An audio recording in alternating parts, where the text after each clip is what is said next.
Welcome everybody to the Watchlist, your weekly virtual TV guide here on the Latin Nerds Network, where we review all the shows and movies that get released on streaming, and we set you up for your own watch list as far as what's coming out in the weeks ahead. We'll do it towards the end of the show. Let's get to it. Introduce my co-host here, as I never do this alone. We got my co-pilot, if for yours, live from Houston, the ambassador of love himself, our TV guru, El Señor Jaime, aka Chewy. How's it going? Hey, brother, what's going on, man? Not a big week this week. Not a big week. It was a big catch-up week. It's a good week to catch. This next couple weeks, this next 2 weeks. This next week is light, and we'll touch on what's coming out next week or lack thereof. But it's a chance for you to catch up on a lot of stuff. Either way, if you're still watching some things, I know we are and all that. So yeah, so let's get to it. And it's interesting because we had some movies that got released this week, and you probably didn't see any of them. But no, I did. I did see a few. I saw one, maybe. Well, let's start with the big name one. This came out on Netflix. It was also released in theaters, limited release. So Netflix doesn't normally do that, but in the sense the Oscar buzz, take advantage of it. Why not? So, The Power of the Dog, a movie starring Benedict Cumberbatch, of course, Doctor Strange himself. You got Kirsten Dunst. What's his face? The guy from The Thing. He's from Breaking Bad. Todd from Breaking Bad. Todd. Yeah, Todd from Breaking Bad. So before you get started, did you see this or not? Out of curiosity. No. Okay, I didn't think. Well, this was it's getting a lot of hype. Yeah, you know how it is. It did well, I guess critically. It's like 90-some% Rotten Tomatoes.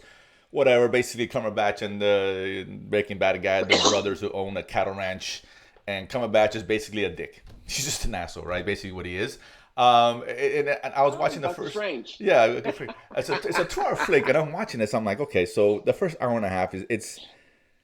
Sometimes I don't understand some of these ratings, but it's just Cumberbatch being a dick. It really is. There's lack of a story. I mean, his brother, finds Kirsten Dunst. They get married. They got she's got a son, older son, who happens to be gay. But of course, back in those days, he didn't come out and say it, but it's obvious what he is sexually. And Cumberbatch knows that. He gives him a hard time. He gives everybody a hard time. He's just a pain in the ass, but he's a very smart guy.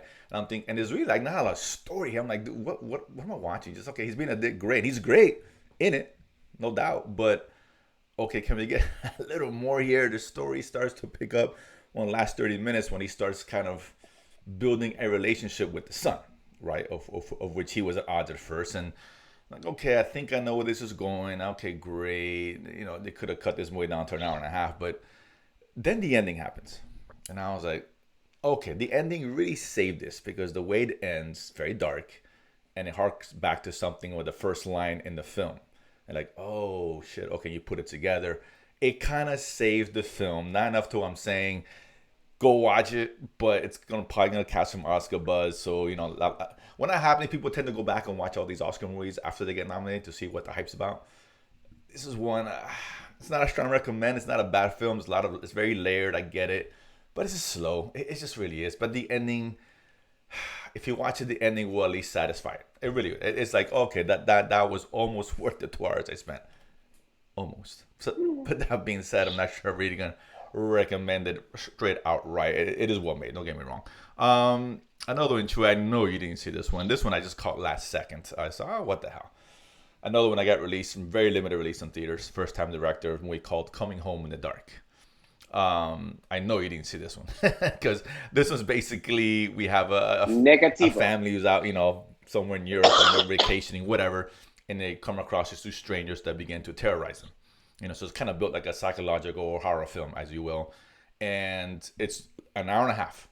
So it gets right to the point, which I like. It's actually not a bad movie. It's much better than I thought it was going to be. It's not a horror film. It's got horror elements because these two guys are really what happens. I don't want to say anything, but the first 5 minutes is family. Boom, then they get on with it, right? They meet these two strangers and all kinds of bad shit starts happening to them. And what they do at the beginning, like, oh shit, really sets the stakes. And I did not expect that. It was really cool, and eventually you learn that it's not just a random chance on two guys just fucking around with this family. It's that the father of the family is actually tied to these two guys for something in his past, way back in the day. So it's actually not a bad film. It's very tense, got some really cool music. First time director, not a bad job. He was like good. He like do something different the holidays, one nice and family. I get it. Want something a little bit different. You want something a little more in a horror end range scope of things. I actually recommend this one. I actually enjoyed this some more in Power of the Dog. It's a lot quicker. It got to the point. I had a much more concise and I actually had a story behind it. So it's not bad. I actually do recommend this one. The last one, too, and I know you didn't see this one for a fact. Well, maybe you did. And that's The Whole Truth. No. I didn't think so. The Whole Truth is a Oh for 3. Oh for 3. I figured as much, but it's a Thailand, whatever. I don't know what the right word is, but it's from Thailand. This was billed as a horror film. Has kind of remnants of The Grudge meets The Visit, M. Night's movie, which isn't a bad movie, by the way, which says a lot for M. Night. But we have here this family, there's 2 kids whose mom got into an accident. She's in a coma for a while, so the grandparents come get them so they can stay with them. In the meantime, until she gets healthy, and a lot of strange shit about the grandparents. The kids really don't even remember who they are, and they question whether they're actually the grandparents or not, but they are. And that seems kind of strange. But then they realize inside the house, there's in one of the walls, there's a little hole there that appears that only they can see. The grandparents can't see it. Mm-hmm. So when they look into it, it's almost like a wormhole to the past, another dimension, or whatever. And they see a lot of strange stuff. This little girl who's dead and dying, or whatever.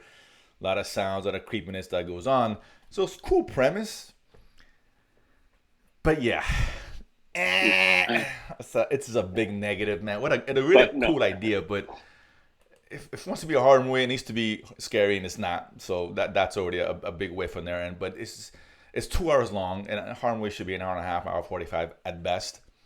And it's just, they juggle so much shit. The storylines that they introduced that just, okay, they could have cut off. It didn't make any sense.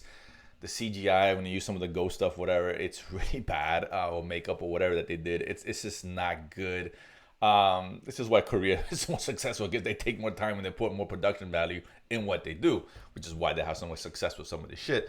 This was a big pass. I know some people, this has got mixed reviews, and I get it. I don't recommend it at all. I think it's a waste of time. It really is not good at aiming for a horror film. Most horror films aren't great anyway, but they can be scary and cool shit and good visuals. This doesn't even have that, so it's a hard pass on that one. So out of the 3, there's the one that I was looking forward to the least, or knew about the least, is Coming Home in the Dark, ended up being the best one. So if you're gonna watch a movie or something like that, I recommend that one. So the movie on to, because I know you go down to the 2 shows that got released this week, because I know you saw both of them. Well, I've seen parts of it, and we'll start first with Lost in Space, the 3rd and final season. There's a trend with the 3 seasons and arc kind of thing. I don't know if I like that or not. Yeah, man, 3 season arcs, whatever. I mean, I guess it depends on the show, right? This show, I think 3 seasons was just enough. It's a show that we've liked, we support. Mm-hmm. I think it's a cool, family-friendly oriented sci-fi kind of adventure show, right? I mean, different from what you think Lost in Space. You think a lot of cheese and all that. They took a different direction, and the production's great. How much have you seen, Chewy, out of curiosity? I am halfway through season 3, maybe even episode 5. So even almost, like, it's only 8 episodes. So right, 8 episodes. Past the halfway point. Okay, well, and what do you think so far? Like, how's this ending for you? Before I jump in. I mean, I like it, man. I mean, I'm sad to see it go, because I enjoyed the show. It's a good family show, but I think it's progressed. I think they had that. This is their idea of how they want to explain the story across 3 seasons. I don't think they want to extend it beyond this. It's a good take. I like the fact that we're getting more, maybe too late into this 3rd season, but we get a little bit more background on the robots, right? And their origin and stuff. And it's tropey, it's convenient, but it's still an enjoyable watch. Yeah, it is. I mean, I've been a fan of the show. It's an underrated show. I mean, it's not great, it's not much to watch, but it's good filler, very good filler. Good, solid filler, traditional sci-fi. I guess convenient sci-fi. Yeah, right? as far as it's sci-fi, but whatever. Yeah. But I get what you're saying, and it's a big focus on family. At the core of the show, it's about the family, the Robinsons, of course. Yeah. Relationship, and relationships with Dr. Smith and others that they come across. Listen, I actually finished this one because I wanted to power through this one just because it was the last season, and this one came out on a Wednesday, so I had more time to watch it, right? As opposed to Money Heist, which we'll talk about shortly. I didn't get very far because my focus was on this. So I want to see how this ended. I seen them all. Like I said, it ended well. It had a good ending. It just reminded me of Hannah, which you talked about last week, where this is like it seemed just like a 3rd act, right? We're not getting much introduction to anything. It's just barreling through the finale, right? Just okay, we they've already set us up in the first 2 seasons. Now we're just concluding the storyline, so it's very fast paced, a lot of cool action, some cool stuff in the end too. You like, involving the robots and all that, and Mm. I'll say a battle, but maybe to some degree. But it as well, it's nice, neatly packaged, like most finales tend to be, and things made sense. And again, not a lot of surprises. I wish they could have done something a little bit more, but I get it. It's not like you can kill off one of the Robinsons. It just that wouldn't make sense. It just At this stage, no. Listen, this is about the family and how the family ended up and how they stay together and come together and all that. So, it's a good family show, though. I really think it's just a good well with the kids, right? It's not too kiddie. They don't dumb down for the kids. It's a good family. It's very wholesome to some degree, and the themes are there. So I enjoy it. And it was I like it. I like it. I'm glad the series and it was a good watch. But I think 3 seasons was the sweet spot for this, and you could continue these adventures, but it would be kind of redundant at that point. So I think the job was done. So good on Netflix. This was a good show. No, it's good. The last one here, and that's Money Heist, show. I'm sorry, La Casa de Papel. De Papel. I stand corrected for those, bilingually It's kind of challenged. funny because my daughter is watching me out because she's learning Spanish. So I'm watching the show in Spanish, and she's having a hard time picking it because obviously it's a heavy accent. It's real Spanish, right? Right. Yeah. But because what's the show? I told her it's La Casa de Papel, but they translate it to Money Heist, and she's like, "What?" Yeah, this is the most makes no sense. mistranslated show in the history of television. And for those out there who don't know, I know a lot of people never speak Spanish, but you hear Spanish. I mean, not all Spanish is equal, right? Even amongst countries in South America, it's just not. And in Spain, in particular, their Spanish is a little bit different. Even I will have a hard time understanding everything they say. I get it. I mean, I can watch with that subtitle. Sometimes they do, and I understand for the most part. Some words I miss, and okay, and had that acento that they use, and it's it's interesting. Mm-hmm. But yeah, it's not your typical Spanish. But that being said, Casa de Papel is nothing like Money Heist in terms of pure translation. But whatever, listen, it's a heist.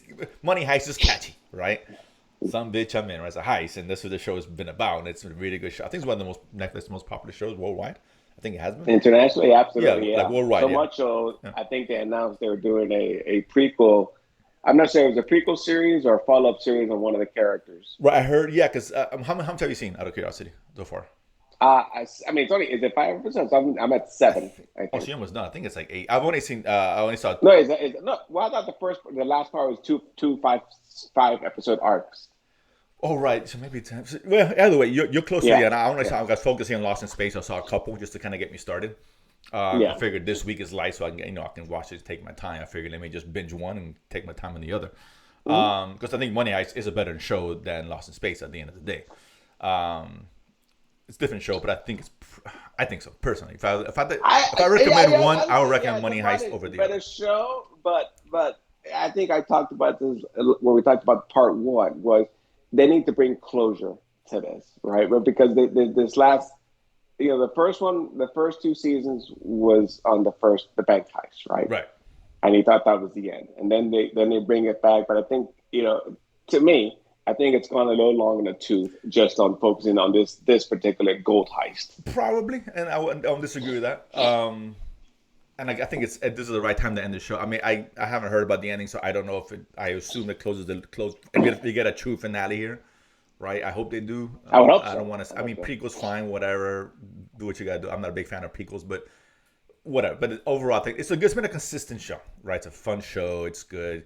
I get a good high. I'm a sucker for a good heist. This is the bottom line. So I mean, this is has a little bit of a Star Wars effect where everybody can't shoot worth a lick, man. I mean, there's this one scene in part of this last season, the first part, yeah, I know you're talking about, where they're all in the same room. I mean, guns blazing, and literally nobody hits, and they hit everything but the people, man. Maybe one guy gets shot in the leg or something, but walls blow up, ceilings come down, floors destroyed, grenades. And who shot? Oh, everyone's good. I'm like, geez Louise, man. Yeah, I get it. I mean, it's not. I'm not saying it's a perfect show, but yeah, this is like G.I. Joe real life. Stone Troopers. Yeah. Whatever. It is what it is, right? I mean, when I'm watching John Wick starts missing, then we got a huge fucking problem. That's what I'm saying. Then we got that's what because that's what set it up. This show's been set up like that. Listen, and no heist is realistic. It's just it's plausible, sure. but you need things to go right. It's got the usual No, tropes that it but needs to have. this plays on the and not the betrayals, but having the plan B, C, D, and E kind of all laid out, and they have all these contingencies already in place. Right. So you see, okay, it starts out simple, and then okay, then they start getting, you start peeling back the layers, and you see these flashbacks to conversations and flashbacks to getting equipment. So all this was planned from the beginning. All these things were going to happen, Right. were supposed to happen, and if it doesn't, then it doesn't work. It's So very Ocean 11-esque, It's great yeah, fun, but to the extreme. well, I mean, listen, a good heist needs to be like, otherwise it's just dull, right? If it's just that simple, there wouldn't be a movie about it. Just okay, great. So I get it, and that's fine. But it does it well. It executes it well at the end of the day, right? It's entertaining. So I've enjoyed the show. Like I said, I'm hoping it ends well. And obviously, you see most. I think I think you're almost done, Chewie, if I'm not mistaken. Yeah, because I'm at 7, so Yeah, there's only 2 more. maybe two more, or one more, whatever. So you're right there. So, but it's another one. It's a consistent show. Hate to see it leave, but whatever. It is what it is. But we're getting shows all the time, so this isn't like 10 years ago. We have one show every once a year or some shit. We're getting shows. I want to go as far as say weekly. I mean, there's stuff to watch weekly, but as far as good shows, I think they're coming out with more frequency. Anyway, so whatever, and Netflix always gives us good shit. So, but yeah, so that's what we have here. So listen, a couple shows. If this is it's such a light week, and we'll touch on that in a second, but good chance to catch up. Money Heist, a show I recommend if you like that kind of shit. Lost in Space, a show you can catch up on. It's three seasons, not a lot to catch up on, honestly. Actually, this kind of worked out perfectly because there was a deal, and we talked about it beforehand, where AMC, obviously AMC has good shows, right? They put out good shows, or have a history of putting out good shows. Breaking Bad, maybe the first few seasons of Walking Dead, Sure. Mad Men, whatever. Mad So Men. they have a history. They have a good history. Killing Eve. Yeah. Killing Eve. Yeah. I mean, they have some No. good history of putting out quality Yeah, stuff. absolutely. But I've always resisted this whole AMC Plus because, I'll just wait till it comes on AMC. Why am I going to pay more for it anyway? But all of a sudden, they started putting out some more shows on AMC Plus, right? Because obviously everyone's building their streaming brand. Right. And so there was a deal the weekend where I could get AMC Plus for basically $2 a month for the year. So $23. I was like, oh, screw it, yeah.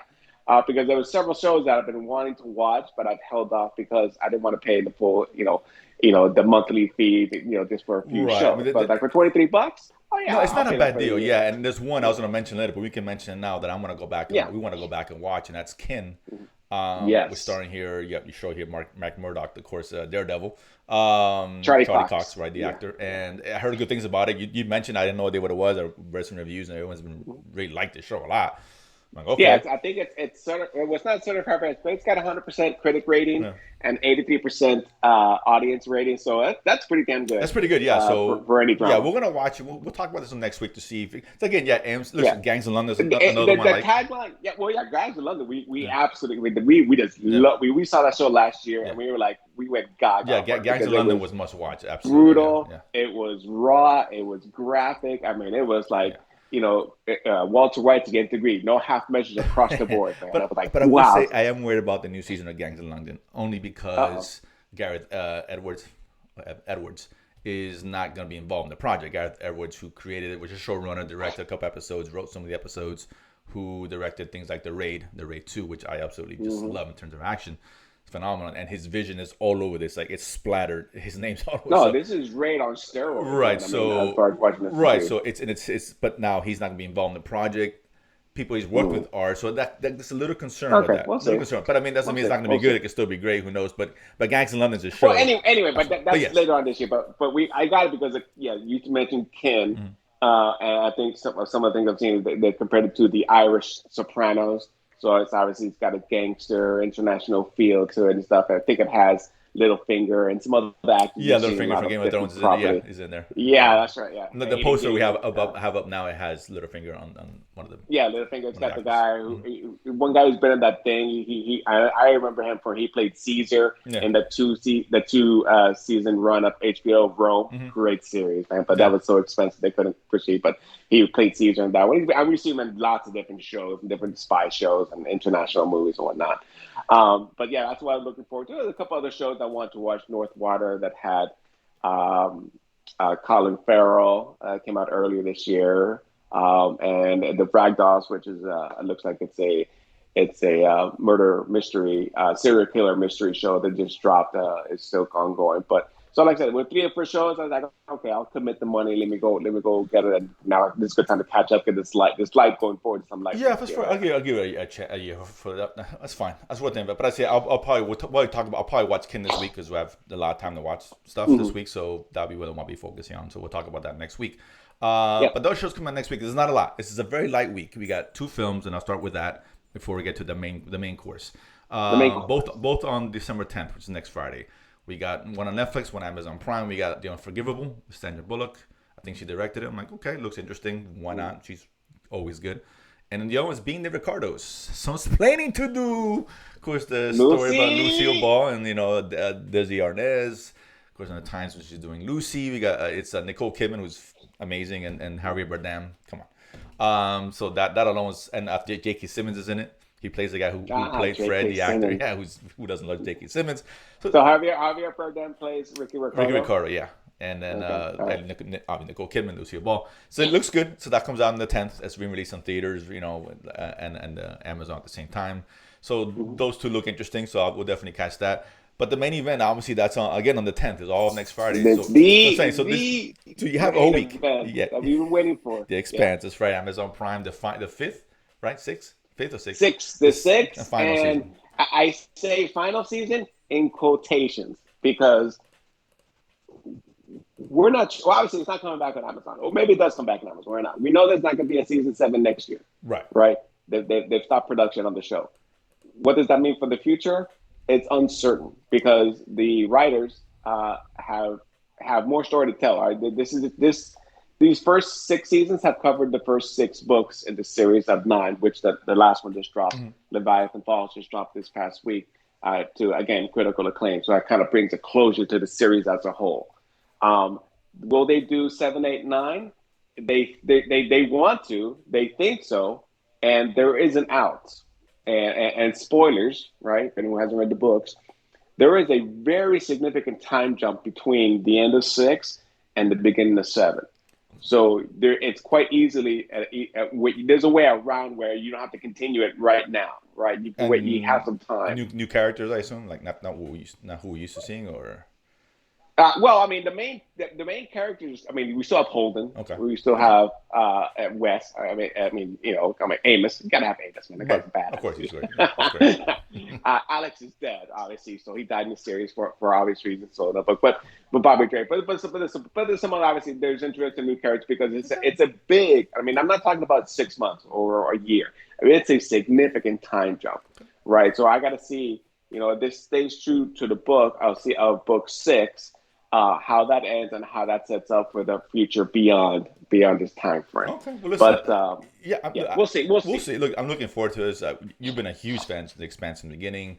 I jumped a bit later. Yeah, I get nerdgasms. Yeah, nerdgasms. This is like one of your babies, right? This is one of your shows. I like the show a lot. It's been inconsistent at times, but it's been very, very good show to watch. Yeah. Excellent. I've gone back to rewatch in preparation for this last season. I've gone back to rewatch all the previous 5 seasons just to get me all caught up. And I mean, from the very beginning, I've loved everything. And now that I know what's happening, I go back and start picking up the clues on the previous, mentions here, things here. It's like I start, weaving together everything because it is all one together. A cohesive story. It's not that where someone said, "Let's do season 1 and let's come back and see. Let's write up." It's not like big about you get in the season. Okay, let's write the next. No, they've had this all planned. They have the whole universe planned out. Right. No, so since the beginning. I hope this ends well. The good news is. It's a lot to binge over a weekend, especially with 2 days because we do a show on Sundays. But I am off on Friday. I'm not going to be working, so I'm going to dedicate myself to hold watch on. I mean, but it's not a binge. I take it back. You're right. Amazon Prime. I take it back. Amazon Prime does 3 episodes, right?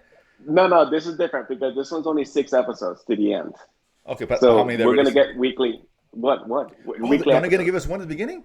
Yeah, it's only 6. Why?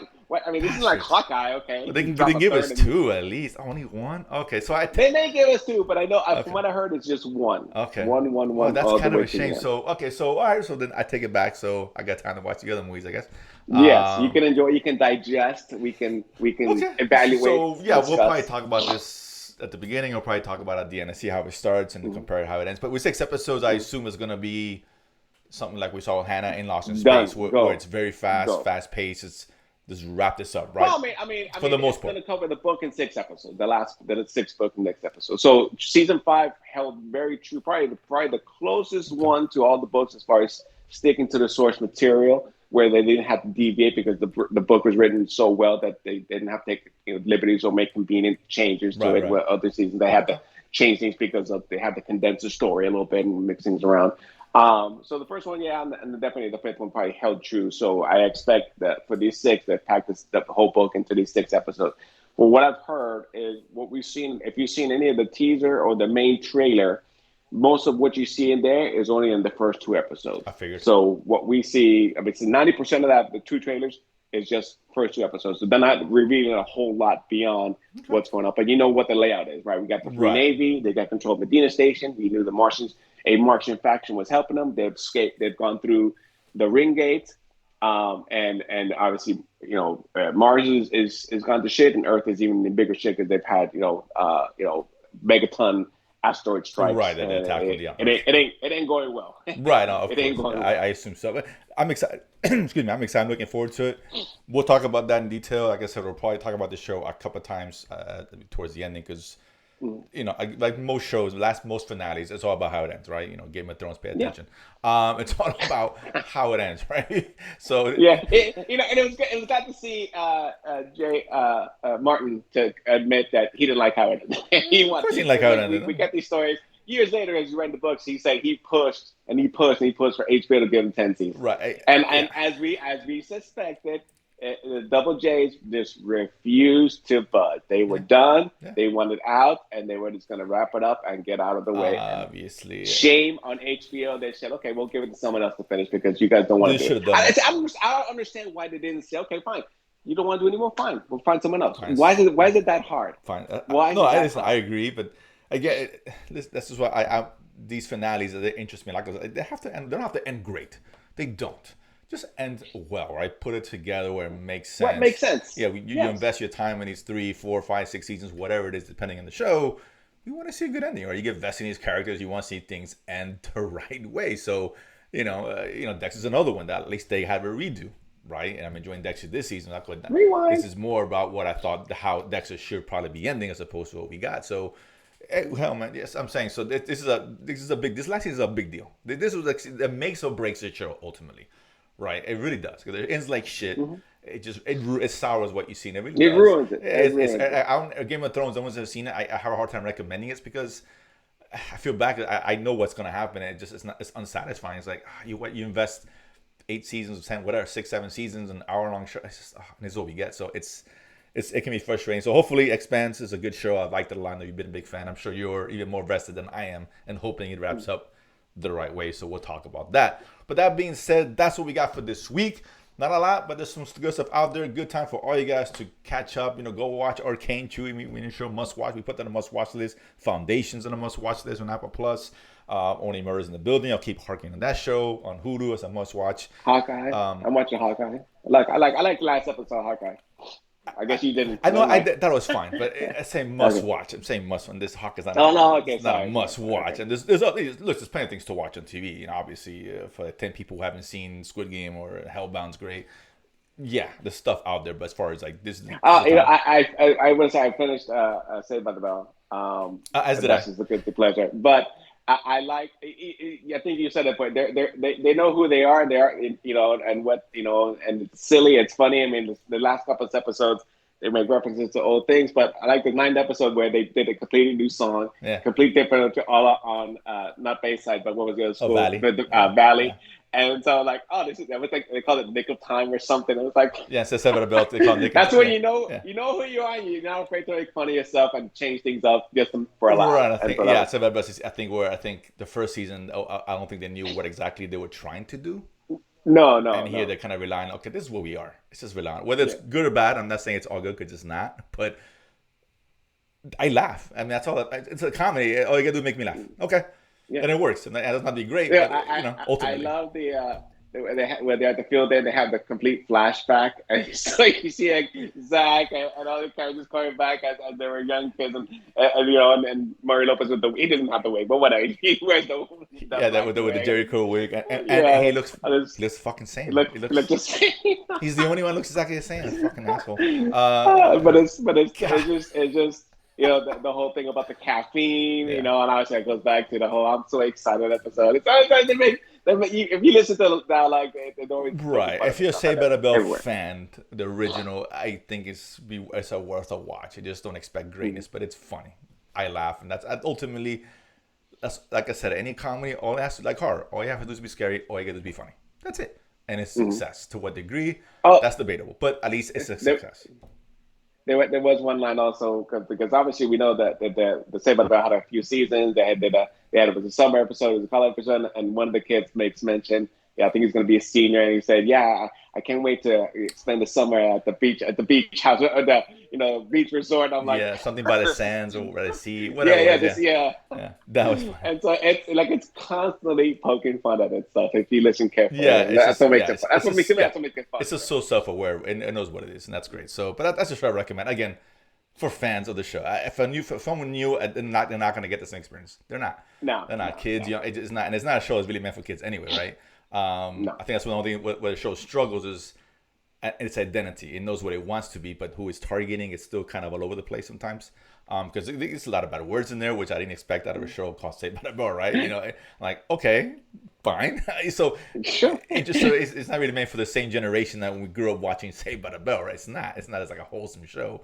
It's a little bit deep, a little bit more than that. But either way, but yes, look, plenty to watch the next couple of weeks. It's gonna be live for the rest of the year. There's some good stuff coming out, though. Don't get me wrong. There's big shows. There's a lot of quality, not quantity, for the rest of the year, which is fine. I'll take that all day long, but it's a great time to catch up and stuff. So that being said, of course, check us out every week here at Latin Nerds Network, the Watchlist. We got Nerd Spending. We do it every week, going over all the nerd stuff. We got new show, Thanos' Choice. We have fun, a debate show on what aspects of entertainment we want to keep, i.e. we have one with Gladiator versus, help me out here, Drew. Gladiator versus Braveheart, I'm sorry. We Braveheart. choose which one gets to Actually, stay. the one I like better was Groundhog Day versus Old School. Groundhog versus Old Old still School. better. Yeah, that we Whatever. have that. So it's a very fun Whatever. show. We got a Christmas one special coming out in a couple of weeks, so look forward to that. That being said, subscribe below. We appreciate it, and we'll see you guys next time.